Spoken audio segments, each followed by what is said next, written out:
So now we have the Sony State of Play, which started off immediately with Tekken 8. Yep. That intro went so goddamn hard. It looks so good. Just all the stuff happening in the background of that fight, like, it's insane.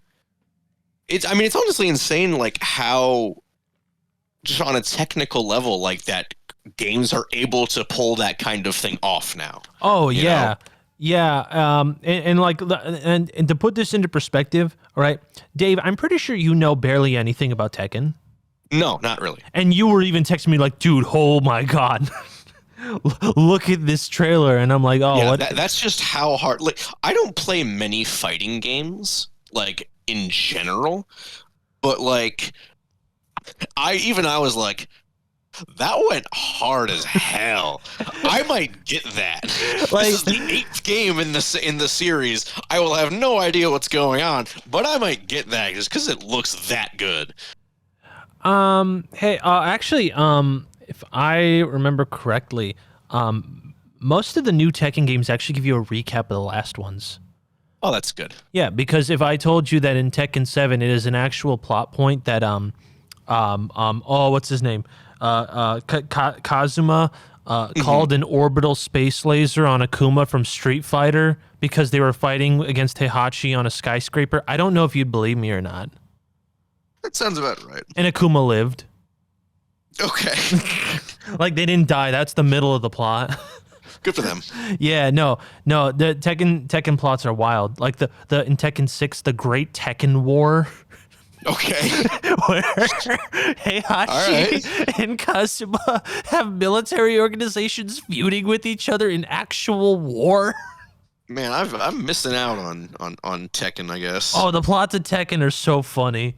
But yeah, no, that went hard, and they're open in Harada did say that he's open for guest characters. So if we get someone wacky, because Tekken 7 had some wacky guest characters like Negan from Tekken. I'm sorry, Negan from Walking Dead.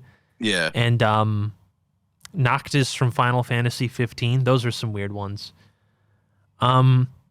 Yeah, that went hard. Then we got, of course, the hardest thing after Star Wars Tales from Galaxy's Edge Enhanced Edition coming to PSVR 2, and I didn't care until Hondo showed up.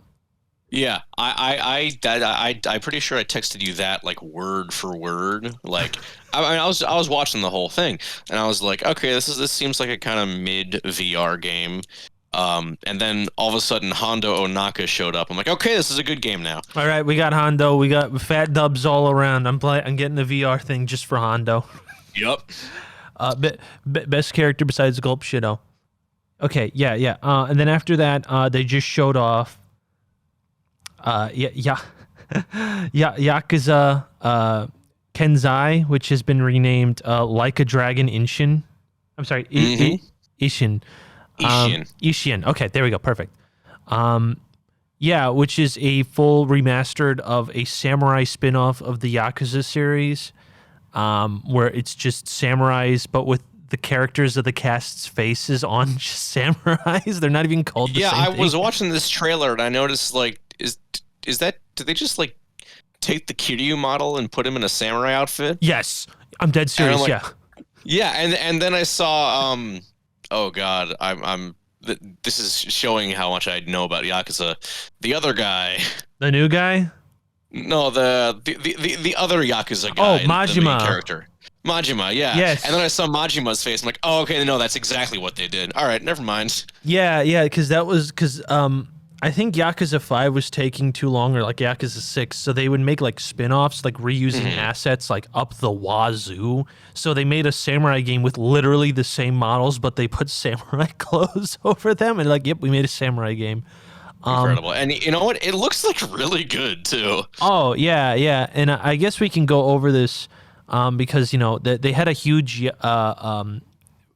summit, the developers of just Yakuza. Because this game announcement, which it looks hype. I saw some people get butthurt because they actually changed some of the models. because Who cares? this came out after 5, in between like 5 and 6, I want to say. So it uses a lot of Yakuza 5 characters, and they replaced them with characters that came out afterwards, like a lot from Like a Dragon and Yakuza 0 and Yakuza 6. Gotcha. So people are like, I'm sick of seeing Yakuza 0, and I'm like, okay, who cares? Who cares, bro? But yeah, they're also announcing like a spin-off game for Kiryu, and they showed off Like a Dragon 2, which is Yakuza 8.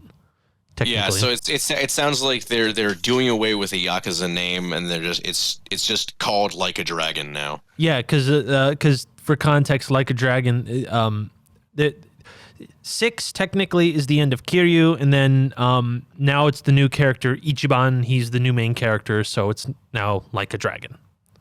So, which is cool. I mean, Like a Dragon's a rad name. It is. Yeah. But yeah, no, all this stuff looks cool. I'm probably gonna buy all of them. We also have Pacific Drive, where it's like a car driving around like the Pacific at night. Yeah, that one actually looks really cool. That was like the first thing I saw that I was like, oh, I'm getting that.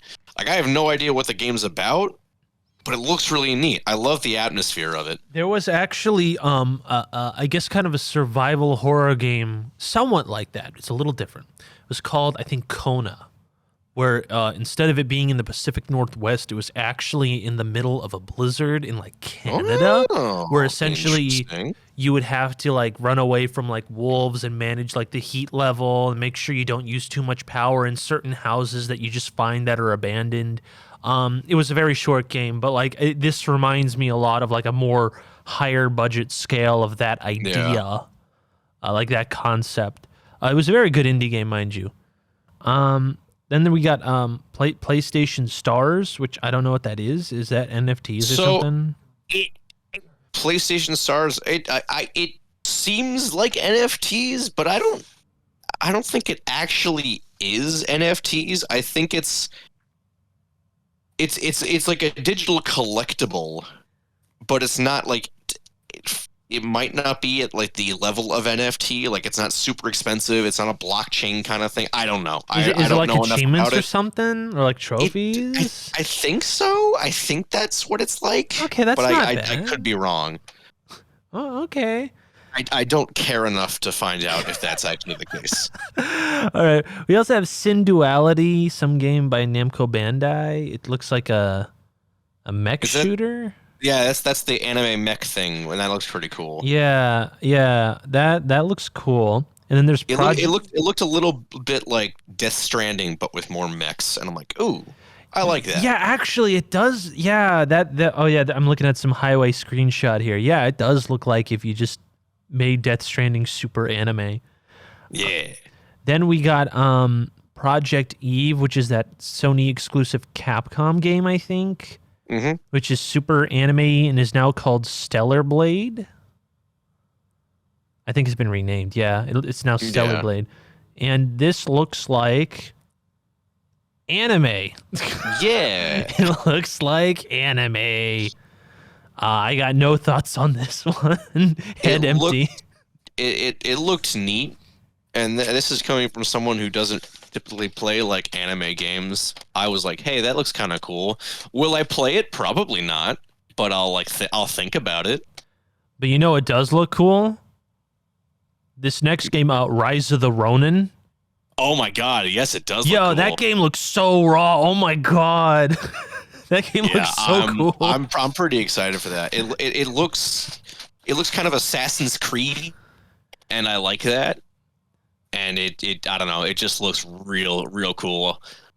Yeah, and it's by Team Ninja, and they don't have the worst track record. They don't. I mean, they're the ones who made Neo, and I'm forgetting the other ones. Ninja Gaiden and Dead or Alive. Ninja Gaiden. There we go. Thank you. I don't know why I blanked on those. Yeah, and they also, don't forget, they made the Dark Souls Final Fantasy game. The what? The Dark Souls Final Fantasy game, was it Stranger of Paradise? Oh. Oh, okay. Hey, do you not remember that? That came out in the beginning of the year. Oh, Yeah.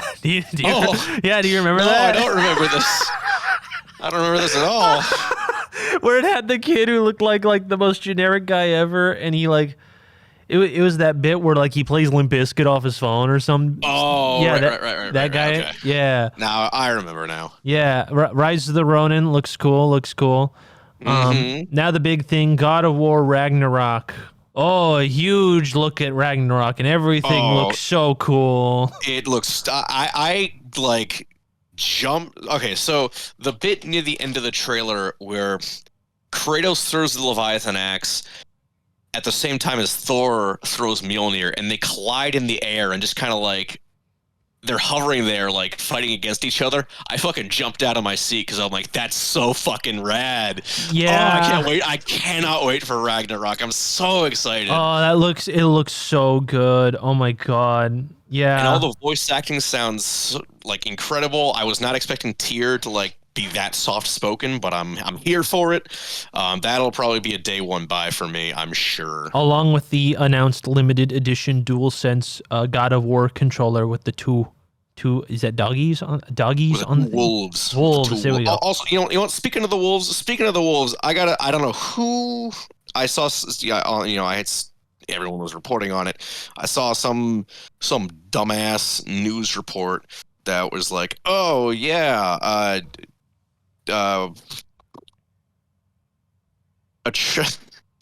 wanted to say Atreides because I've been reading Heretics of Dune. Atreus, he's going across the sky with Fenrir. I'm like, okay, no, that's not Fenrir. Those wolves are Skull and Hati. You would know that if you knew anything about Norse mythology.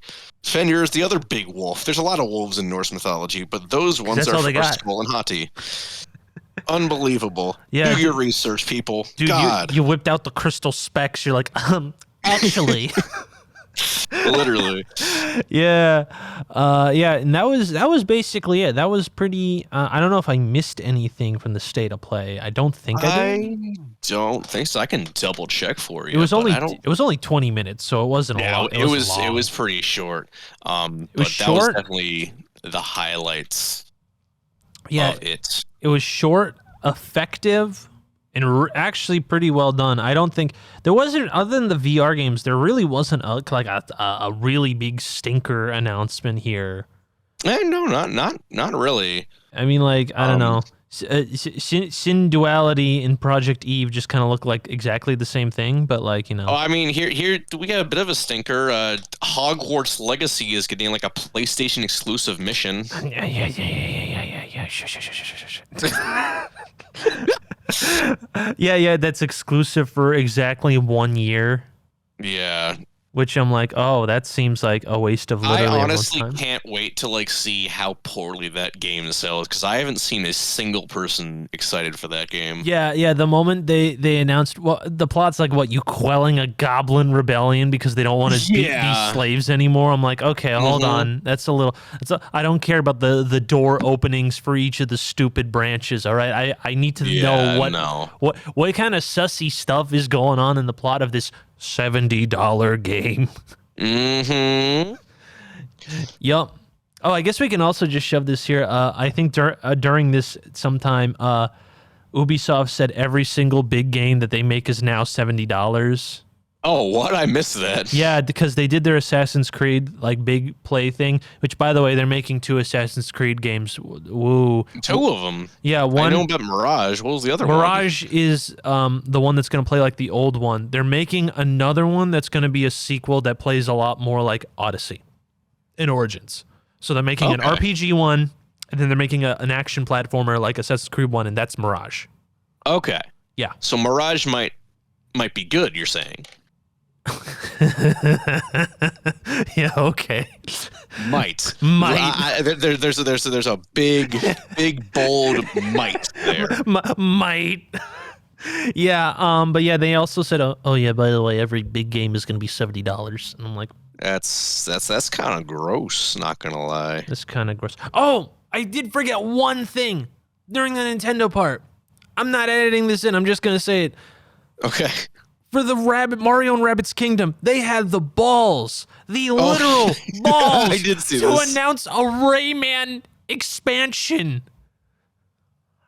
Ah! Why? That hurts. It's like people asking for a new Rayman game, so the monkey's paw just curled one of its fingers. It hurts. It hurts so much. Oh my god, I can't believe they're like, you know what's a really good idea right about now? After not making a Rayman game for like 8 years. Let's put him in the Rabbids game. ... again. Oh man. Yeah, that was bad. Good job, Ubisoft. All right. Last one. Last. Oh wait, hold on. I'm sorry. Sony State of Play. One more thing. Street Fighter. They did show off that. They announced I guess I can say this. 18 characters. Oh, okay. They showed off all the characters that were in the leak, minus a few, and they showed off trailers for Blanca, E Honda, Dualism, and Ken. And I guess Cammy. Ken, we are sad to update. He is not divorced. Sorry, fellas. The bit isn't here. The bit isn't here. What actually happened is his corporation. Because Ken Masters is a billionaire. I don't know if you know this in Street Fighter lore, Dave, so I'll explain it. In Street Fighter 5, he's like a billionaire and owns a company. Okay. And I guess they're being blamed for like a big war crime or something. So now Ken's just on the run and homeless. Good for him. So he's still not okay. He's not okay. Apparently, like some interviews, like he's having trouble doing his like special moves now. Oh. Yeah. Yeah. Get this man some Viagra or something. Oh my god. And he's also going through his midlife crisis. Like his win poses are like references to the older Street Fighter win poses. Oh god. Yeah. Poor guy. Oh, Ken. And they also showed off they also showed off the fact that I totally also blanked on this. There's also an open world area in Street Fighter 6. Oh, okay. So like the gimmick is that you pick a character's play style and you customize a character, pick a character's play style, kind of like Soul Calibur, and then you can just, Soul of Chun-Li, play as Chun-Li, and like you can explore an open city, and there's like, you can challenge like other people online via like that, like play like a side campaign. And there's like they're adding a bunch to do in like the hub world. Like there's an arcade where you can play other Capcom games, like Final Fight and like Street Fighter 2. That's kind of neat. I like that. Yeah, and that's essentially all. That's everything, right? Before we go to the boomer shooters, I think that's everything. I think so.